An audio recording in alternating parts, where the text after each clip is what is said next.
Hello hi അമിജാൻ YouTube ചാനലിലേക്ക് എല്ലാവർക്കും സ്വാഗതം.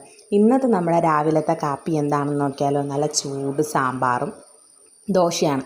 കുറച്ച് ദിവസം കൊണ്ട് ജാനി പറയാൻ തുടങ്ങി. സ്കൂൾ അടച്ച് ഒരു വട്ടം ഉണ്ടാക്കി കൊടുത്തതാണ്, എന്നാലും വീണ്ടും പറയാൻ തുടങ്ങി. ജാനിക്കിവിടെ ഇഡ്ഡലി സാമ്പാർ, ദോശ സാമ്പാർ ഇതാണ് ഏറ്റവും കൂടുതൽ ഇഷ്ടപ്പെട്ട ആഹാരം. അങ്ങനെ പറയാൻ തുടങ്ങിയതുകൊണ്ട് പിന്നെ വിചാരിച്ചു ഇന്ന് അങ്ങ് ദോശയും സാമ്പാറും ആക്കാമെന്ന്. ഇഡ്ഡലി സാമ്പാറുമാണ് ഇഷ്ടം, എന്നാൽ പിന്നെ ഇന്ന് അങ്ങോട്ട് ദോശയാക്കാമെന്ന് വിചാരിച്ചു. ഇന്ന് അങ്ങനെ ദോശ അതിൽ തന്നെ മലക്കറിയും കാര്യങ്ങളെല്ലാം അരിഞ്ഞു വെച്ച് ചൂടോടുകൂടി ദോശയും സാമ്പാറും അങ്ങ് ഉണ്ടാക്കി.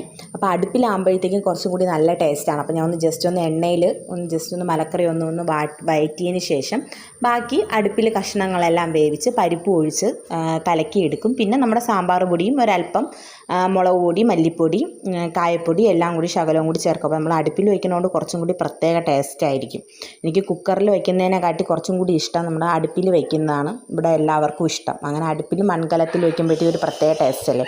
അതുപോലെ മാവെല്ലാം കലക്കി റെഡിയാക്കി എടുത്തു. അപ്പോൾ എൻ്റെ ഈ വീഡിയോ ഇഷ്ടപ്പെട്ട എല്ലാവരും ലൈക്ക് ചെയ്യുക, ഷെയർ ചെയ്യുക, സബ്സ്ക്രൈബ് ചെയ്യുക. പിന്നെ കുറേ പറഞ്ഞു ആരെയും ബോറടിപ്പിക്കുന്നില്ല. അപ്പോൾ ഇതൊന്നൊന്ന് കണ്ടു നോക്കിയിട്ട് ഇഷ്ടപ്പെട്ട എല്ലാവരും ഒന്ന് ലൈക്കും ഷെയറും ഒന്ന് ചെയ്തേക്കണേ. കൂട്ടത്തിൽ സബ്സ്ക്രൈബ്